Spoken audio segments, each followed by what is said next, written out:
Hello, welcome again to my channel. My name is Tosin Babalola. I am the host of When Singles Pray. Today, I want to discuss something very crucial to the survival and the thriving of your healthy relationships. Today is going to be very exciting, and I look forward to everything that I'm going to be sharing because I believe that even I myself am going to be learning from this session. Now, there are so many things that have happened in recent times that have birthed the video that you're watching right now, but the most important thing is that I am glad that this video has finally come out. I've had this session with my community When Singles Pray a couple of weeks ago, but I thought to now bring it out in the open, not just as an audio version, but actually a video version. Also, this particular weekend has been a fantastic one in my church, Family Worship Center. We just celebrated another convention of the singles in our church, and it was wonderful. Today, my pastor preached about how to identify a healthy partner, how to find a good partner, and it was so elaborate. And then I thought, I know this topic very well, but the real issue is that many young people out there who are single and unmarried are actually ignorant about certain vital and key indices that they need to look out for before saying yes to anyone asking them out. In fact, many people are going through issues in their relationships, permit me to say toxic relationships, and they don't even know that these issues have names. So the ignorance is really way high up there. But this session today is going to help you to identify red flags. This session today, this video is going to help you to identify healthy bonds so that you don't get caught off guard when you are in something that does not look like it. So simply put, I'm going to be teaching or just showing you today 50 terms that you need to know. Now, we may not deal with all the 50 in this one single video, but I want to assure you that wherever I stop, there will be a second edition. So that one will be called Don't Get Caught Off Guard Part 2. But for now, let's get right into Part 1. Don't get caught off guard. 50 terms every single or unmarried person must master in identifying healthy bonds and spotting red flags. Okay, number 1, healthy relationship. What does healthy relationship mean? It's simply a partnership that is built on mutual respect, where both parties are enjoying support from one another equally. It is not one party getting support from the other party and then the second person in the relationship is suffering. No, it has to be supporting one another's separate dreams, separate goals with equal enthusiasm. That is what you may refer to as healthy relationships. Number 2, secure person. Who is a secure person? A secure person is someone who is comfortable with intimacy and does not fear being alone at the same time. So whether they're in a relationship or not, they are okay. Such a person can easily be trusted. Such a person avoids drama. They don't play games. And they are consistent. They are reliable. So you find such people, they just don't like anything that is dramatic. You call them naive, because sometimes the things that piss you off or the things that make you want to keep malice are things that they look at and they're like, no, it's not that deep. And you're wondering, is something wrong with you? There's nothing wrong with them. They are actually secure individuals. They don't feel threatened. They don't feel threatened by anything. If you walk away today, they will still be fine. Number 3, high value. Who is a high value person, a high value lady, a high value guy? I'm sure you've heard that over and over before. It means when a person knows their worth and they stick with it, they have their high standards and they are not ready to bring it down because of a need to settle. No. Now, they know how to treat others well, and they also expect to be treated in the same way. So you find people say things like, don't do that to me, I'm better than that. It's not them trying to be proud. They are just trying to tell you that I am a high value individual. And I don't stay in an environment where I am not appreciated, or I don't stay in an environment where I'm disrespected or tolerated. Okay. So they may want to walk away from a relationship, or they may just want to end a particular conversation because you are beginning to take it beyond where their standard can allow. Number 4, character versus performance. You find that many times in relationships, especially, well, guys and ladies do it. It's not really limited or restricted to any particular gender, but you find out that the person is behaving in a way that seems like performance. They just want to impress. They just want to impress, especially in those earlier stages. So what you see is that they are trying to do everything just to prove that they are nice, they are a good person. But hear me, character is who a person really is when the going gets tough. Who a person really is when the going gets tough. Performance is the perfect version of them that you see when you have just met them. But you need to give it time. You just can't assume that this version, perfect version you're seeing at the beginning is who the person really is. No. You may want to tell them, you know what, you seem to be nice right now, but I don't know if you're actually a good guy or if you're actually a good lady. I'm looking out for character. I'm looking out for how you treat other people, how you treat the waiter, how you treat your siblings, how you treat your parents, your mother. I am not just all out for this, your niceness and this perfect version of you that I am seeing. Number 5, bond. What do we mean by bond? It's an emotional glue. It keeps two people together, right? It keeps two people together. It keeps them attached. Now, you could either have a healthy bond with someone or an unhealthy bond with someone.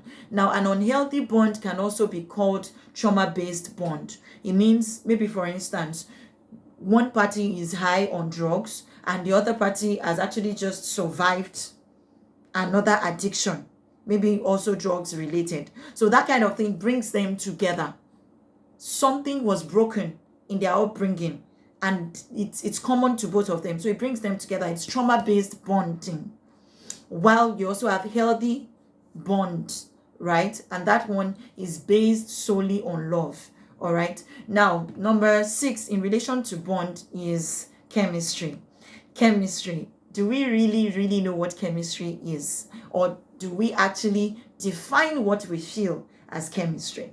Now, what is chemistry? It's the spark, the physical attraction that occurs or that you feel, especially when you have just recently met someone. It doesn't always mean that the person is good for you. It is just that initial spark that you feel. It's like a vibe that you feel. You find yourself randomly thinking about them, randomly wanting to text them, randomly wanting to see them. But hear me, chemistry is not compatibility. Because the fact that you feel a certain way, a certain spark towards another person does not mean that the person is automatically good for you. And that takes us to number 7. What is compatibility? It's like pieces of puzzles together, right? And you want to make sure that you put the right piece at the right spot so that you have a complete, whole, and beautiful picture. If you're unable to put those pieces in the right place where they're supposed to be, there's going to be friction. And at the end of the day, you will not achieve the kind of picture that you are meant to achieve.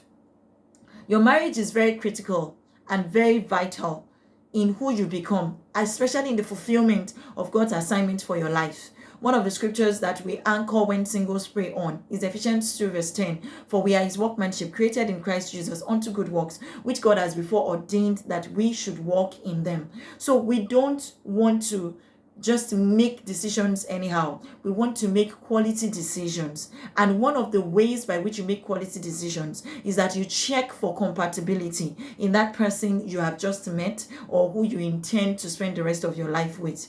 And compatibility here is putting the right pieces of puzzles in the right place.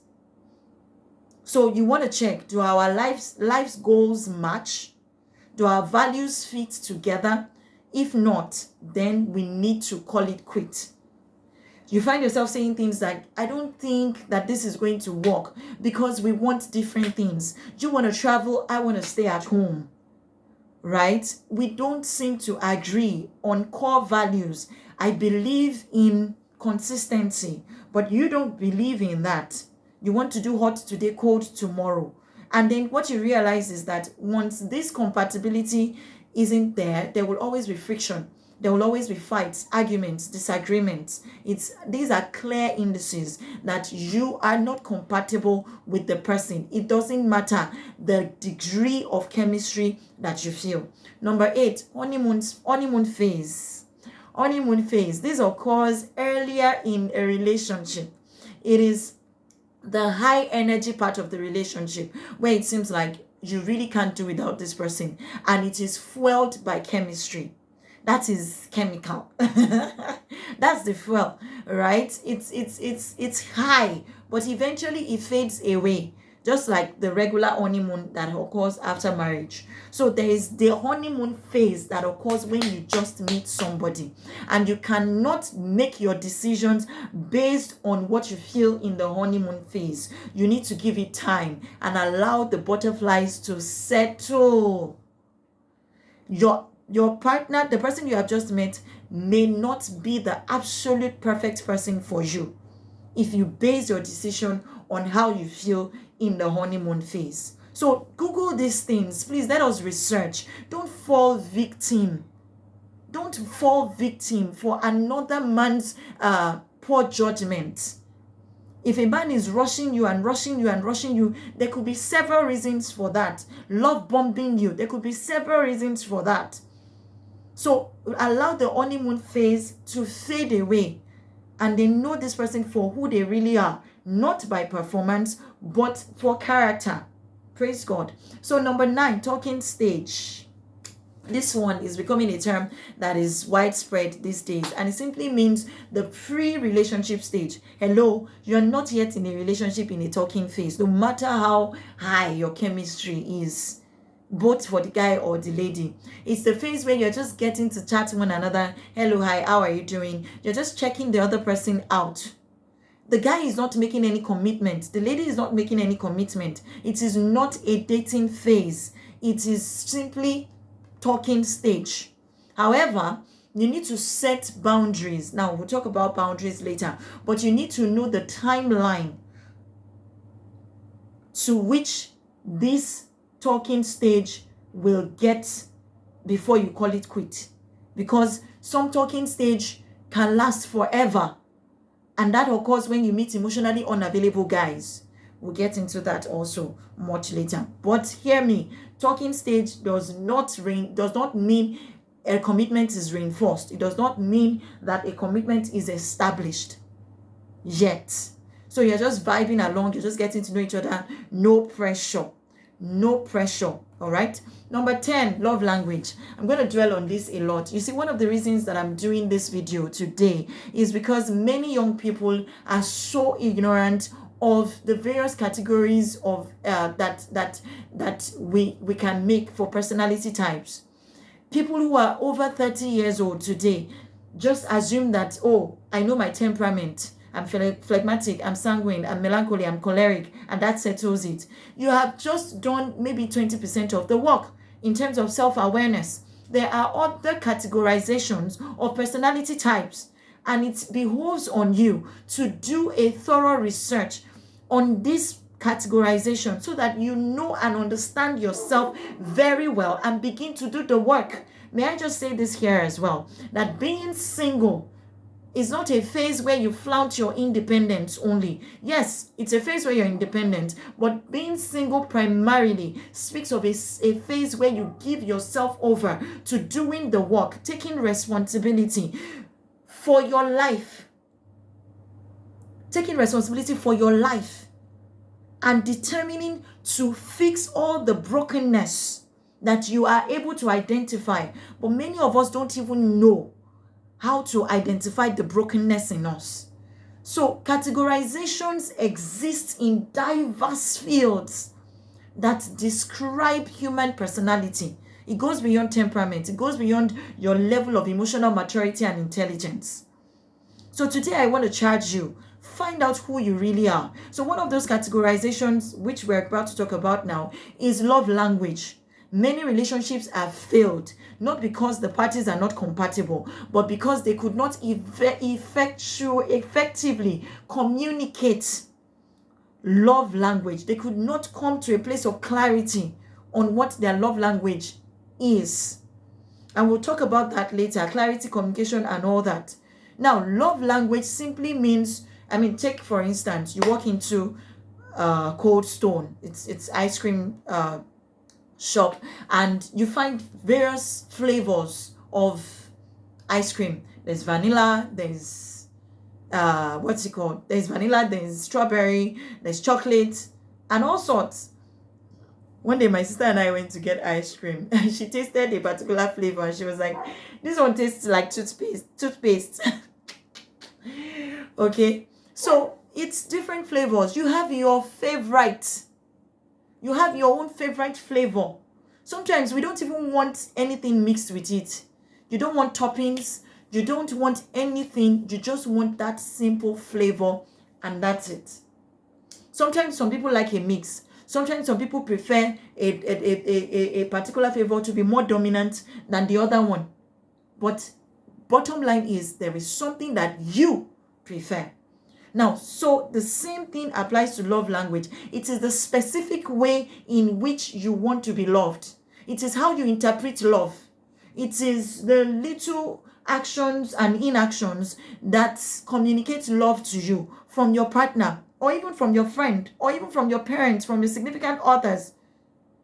All right? So there are primarily 5 love languages, and it saddens my heart that even those who hear about love language don't want to do the work, and you just hear them make very costly assumptions. They say, me, is all the languages are my love language. All the 5 are my love language. How can all the 5 be your love language? You will frustrate your partner now. You may feel that way, but if you sit and introspect, you'll find out that there is a predominant one. Some will say, I don't have a love language. How can you not have a love language, uncle? How can you not have a love language? You see, these are the things that we need to fix before we get into any kind of relationship, or else we will break our partners. We will break the people who we intend to spend the rest of our lives. How can you say you don't have a love language? The other person will keep trying to figure you out. So let me just go into it. It's the way you feel most cared for. 5 primary love languages. They are physical touch,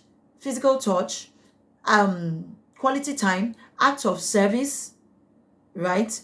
What's the 4th one? Giving of gifts, and sorry, let me take it again. Physical touch, acts of service, quality time, giving of gifts, and I just listed the 5 now.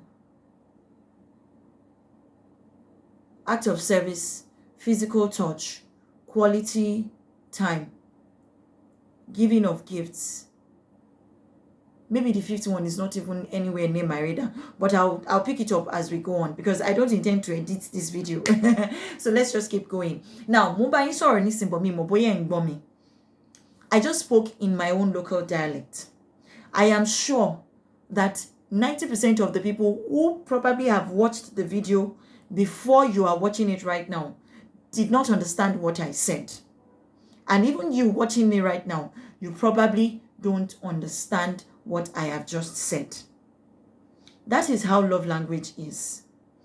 I have a love language. Let's take for instance, my love language is act of service.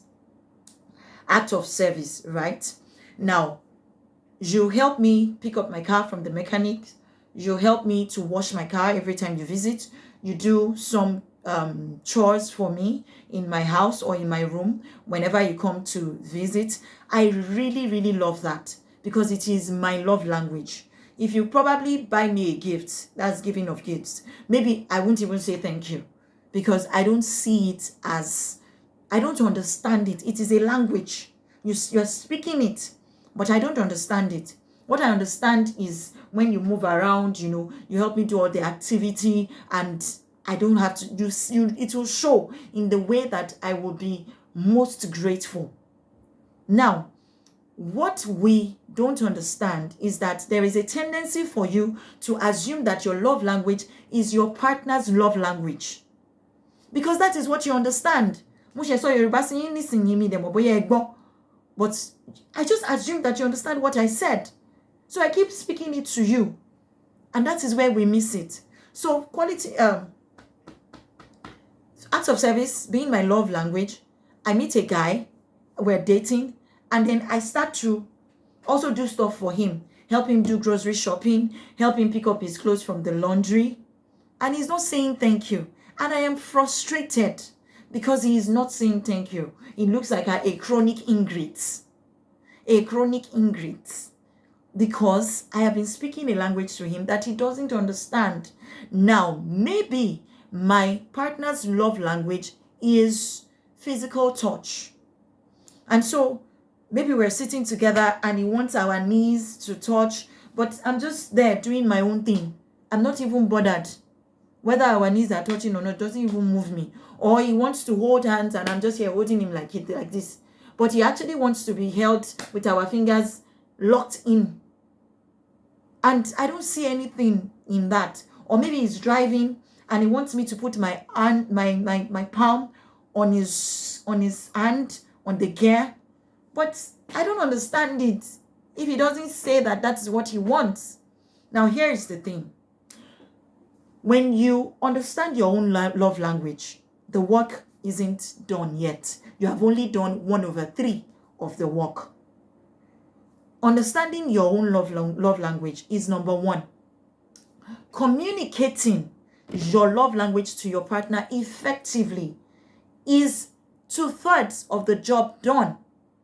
Now, understanding your partner's love language is the last part, the completion of the job.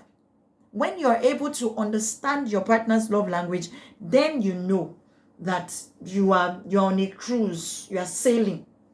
All right? You are sailing.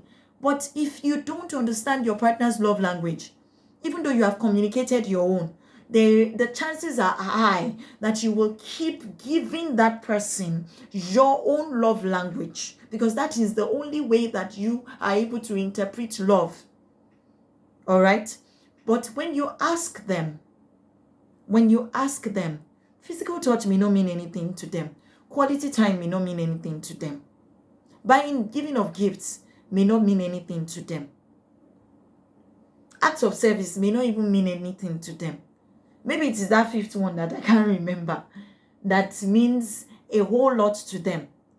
And you would have been love bombing them, just giving them the one that you think you know. It doesn't work that way. So let us strive to understand ourselves. Self-awareness first.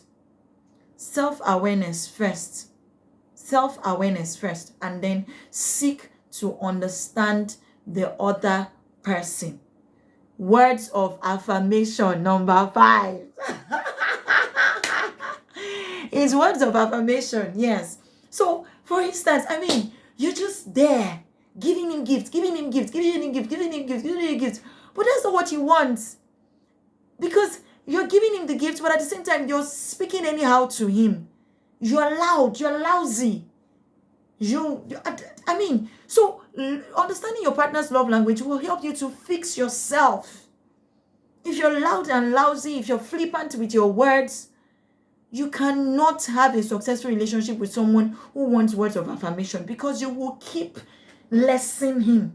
You will keep making him feel less. Meanwhile, the way he feels valued is when you pour accolades. Show him, give him some accolades. Just be telling him, you deserve some accolades, right? And be telling him, I like the way you sang yesterday. I like what you wore the other day.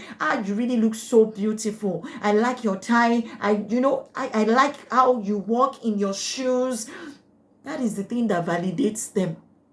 That is what they want. No amount of gifts you buy will make them say thank you. But you see that words of affirmation, that one, they will keep telling you, say it again, say it again, say it again.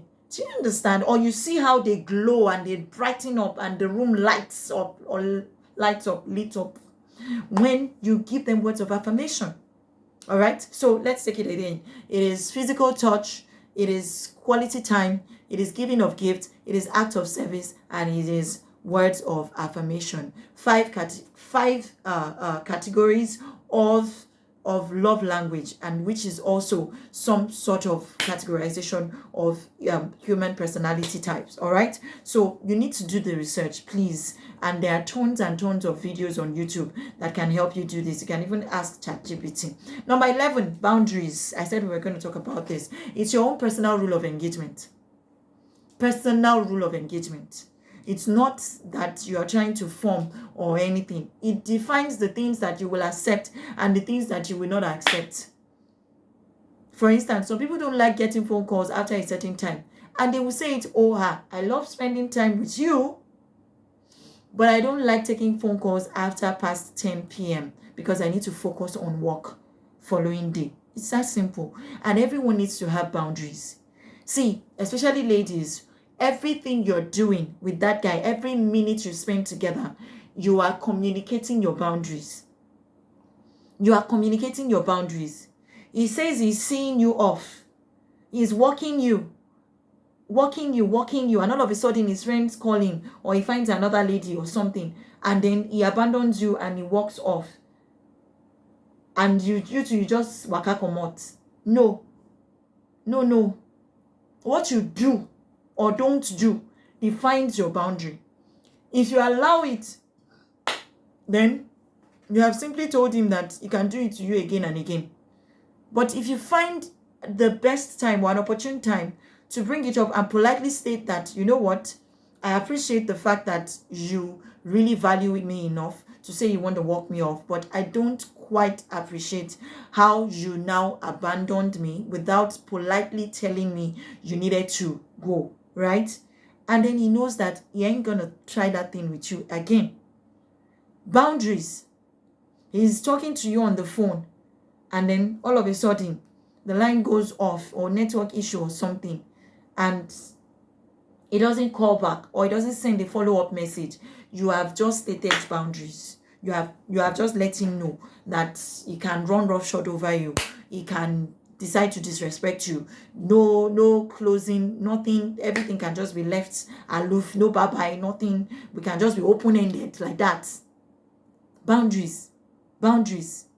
It is you stating what you can accept and what you cannot accept. Now, communication or communicate, that is important, because every time you have boundaries, you may find it difficult expressing it to your partner. So it means clearly sharing your thoughts and your needs, while you're also truly listening to your partner's thoughts and needs. It's not just you saying something, from your mouth. You need to know that you are saying it from your heart, like you have communicated everything. And it's not some whining kind of communication. It's not communication that never ends.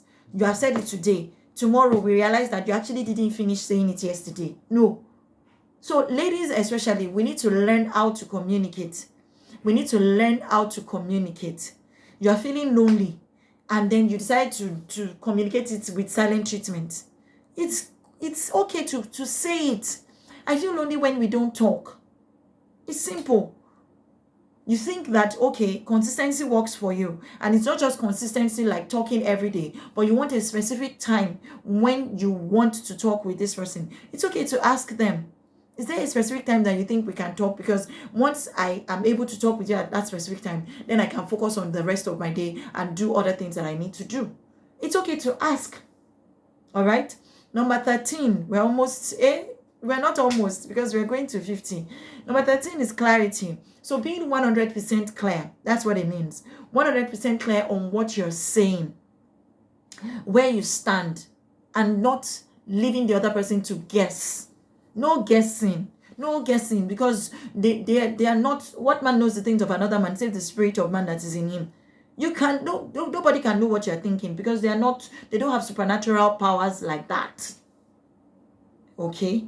We're spirit beings, yeah, but it takes a lot to even start to delve into to read your mind, but they're not mind readers. So you need to be able to communicate and communicate with clarity. Don't assume. Be open enough to ask, so what are we doing? What are we doing? Just say it in a very, ChatGPT kind of way, just to have clarity. Are we dating exclusively now? I'm giving you examples now. Or are you still seeing other people? It's okay. It's okay, because the lack of clarity is what makes some talking stage or stages to linger for years. Years. It is lack of clarity that makes some proposals to linger for years and they never mature into actual marriage. Lack of clarity. What are we doing? Who are we? Where are we? Where are we? Number 14, consistency. Doing what you say you're going to do, the way you say you're going to do it, over and over again. Don't bring hot and cold vibes. Consistency is very important in marriage, and this usually is an issue on the part of guys. Guys need to learn how to be more consistent, how to be diligent, to say they will do a thing and actually do it. We know that there are legitimate reasons why they fail sometimes, but you can make it your own prerogative as a single guy to begin to work on it, work on that thing called consistency. Ladies will love you forever when you have consistency. All right? Because it's like the younger brother of faithfulness. When a lady sees that you're consistent in something, they can trust you. They can call you reliable. Now, let me quickly run. Number 15, accountability. Taking 100% ownership for your actions and your inactions. So, for instance, my pastor was talking about accountability today, and the example my pastor gave is actually the same one that I have in my notes, right? Apologizing for being late and not blaming it on traffic. Apologizing for not coming and not blaming it on brakes that failed. Just apologize and take responsibility for it. Don't make excuses. If you continue to make excuses, you will not grow. You will not develop, because you will keep repeating the same thing under the guise of it's not my fault. Uncle, auntie, it is your fault. Therefore, we require or demand an apology from you, and please give it. Give the apology. Emotional regulation, this is very important. And emotional regulation, I say it is important because of some other things that you will learn later on in this edition, maybe in the subsequent part, especially about attachment styles. Emotional regulation is the ability to manage your emotions and be calm, to manage your big emotions. You just spend time with a guy and you had a great time, and hey, you are love bombing him, you are sending him messages, you're telling him long texts, sending him long texts on how you feel about the date and this and this, and let him be the one to do all that. You need to regulate yourself, regulate your emotion, or you're upset about something and you are causing drama all over the place. Emotional regulation is mastering your emotions and not allowing your emotions to master you. For instance, taking deep breaths before you respond. For instance, just leaving a message and not responding for a few hours or for a whole day before you respond. Because sometimes when we allow our emotions to run roughshod over us, we are seen in a different light. And that may be different from who we are. And these are the kind of things that ultimately lead to rejection. We'll talk about rejection later on as well. If you don't master your emotions, it will run roughshod over you. And there's a lot of work to do in the mastering of emotions. Number 17, being grounded. It also works hand in hand with emotional mastery or emotional regulation. Because when your emotions are regulated, you will be grounded. Some people have these things naturally because of their upbringing. Some don't have it. Some have the exact opposite. Their emotions are not grounded. Their emotions are everywhere. Literally everywhere. They're anxious. They're fidgeting. They're flustered. They're afraid. These people, you need to regulate your emotions. You need to come to the place of grounding, being emotionally stable and mentally present rather than being swept away by drama. Staying calm and logical. Praise God. Number 18, vulnerability. It is the bravery of showing your true, authentic self, despite the risk of being hurt. Say it as it is. Say it as it happened. Open up and express how you feel without the fear of being judged or being hurt. It is the only way to achieve intimacy.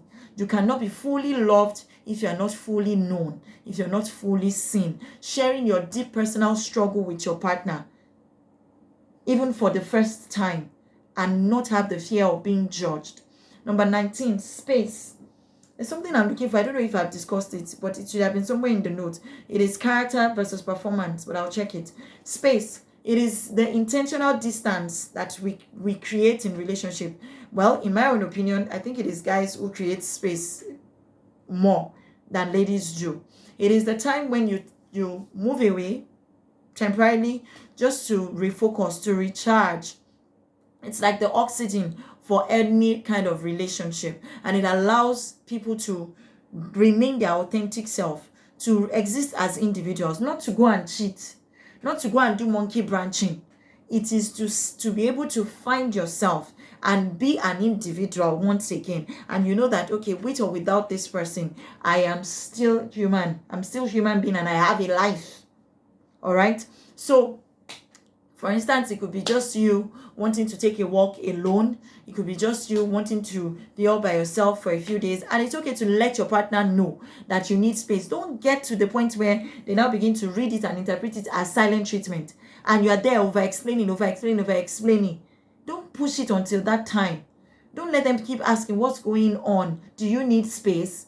I mean, some guys will still come and say, no, I didn't say I needed space. Abba, uncle, you have just created space and you're saying you didn't say you need.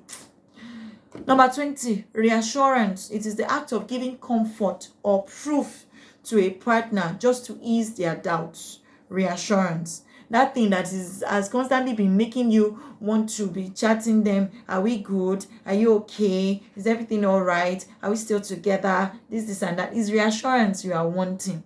And you need to check it. Because if you're constantly seeking reassurance, it might be a reflection of a brokenness on the inside of you that you need to fix. So you need to research all these things. Let's go on Google. Let's go on the internet and check all these things. Healthy relationships don't need constant reassurance. If you don't address your constant need for reassurance, you will continue to engulf your partner. You will overwhelm your partner.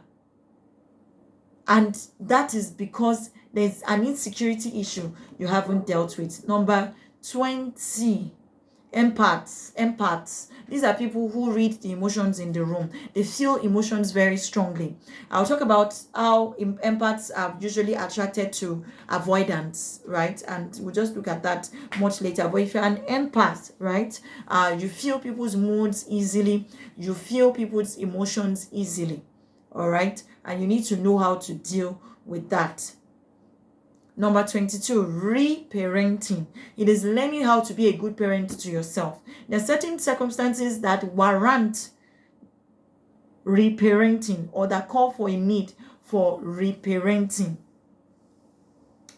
Reparenting has to do with you giving yourself the life that your parents never really gave you. Giving yourself a healed version of yourself that is separate from the brokenness you experienced as a result of the parenting style that was meted to you. Reparenting is so key. Okay. Number 23, still along those lines, I'm now delving into psychology and how the human brain works. 23 is neuroplasticity. It is the fact that you can actually rewire your brain, make your behavior change by the things that you feed into this brain of yours, the things that you feed into this brain. So your habits can change when you train your brain when you train your brain in a different kind of way. There are several videos on YouTube that talk about neuroplasticity, how you can do a brain surgery on yourself and better your life, not by lying down in a theater anywhere, but by feeding yourself with new set of information, a reorientation. Especially if you have experienced trauma before in the past, you need this neuroplasticity. You need to feed, and that's why the Bible talks about renewing of the mind, to put off the old man and put on the new man, which according to the word or by God is renewed in the inner man. Renewal of the mind. All right. Number 24. Okay, so this is where we stop today. I hope this has been a blessing to you. If it has, please, I want you to share this video with as many people who you think might want to learn from it. Don't just go through your relationships without understanding who you are, without understanding these terminologies, because if you get into that relationship, you find yourself wanting to communicate certain things, but you don't have the words. It is because you have not equipped yourself enough with the right information and knowledge that will help you through to be a high value partner. So when we come back in the next episode or the next part, which is part 2, you get to learn more about the inner wounds, the terminologies that you need to know that talk about the inner wounds, triggers, mental health, the nervous system, etc., what trauma is, what it actually does, okay? How your childhood is affecting you today, abandonment, all sorts of things, and how these things are affecting you today and what the solution is. All right, so I look forward to seeing you again. I'm just trying to see if I didn't skip any part in my definition. If you're just seeing me for the first time, please do well to follow my social media handles. Personal handle is Olutostos, while ministry is When Singles Pray. We're on Instagram, so please do well to follow and share the content on our page with your friends. Okay, so I'm just running through now: talking stage, love language, honeymoon phase, compatibility. These are the things that we talked about: chemistry, bond, character versus performance. Yeah, this is the one I was suspecting that I missed. Character versus performance. When you meet someone, you don't want to be attracted to the perfect version of themselves that they are revealing to you at the early stage. You need to look out for their character. And character is who a person really is when the going gets tough. So you could be like, you know what? I'm actually looking out for your character. I'm looking out for how you treat people. I think I've discussed this. It's just so high on my heart. High value. I think I've discussed this also, knowing your worth. We discussed secure person, healthy relationships. So thank you so much for joining this video. I hope it has blessed you, and I'm sure it has been absolute value for your time. Until I come your way again next time, do remember that my name is Tosin Babalola. Click that subscribe button below and also the notification bell so that you get a prompt every single time I upload a new video. Until then, God bless you.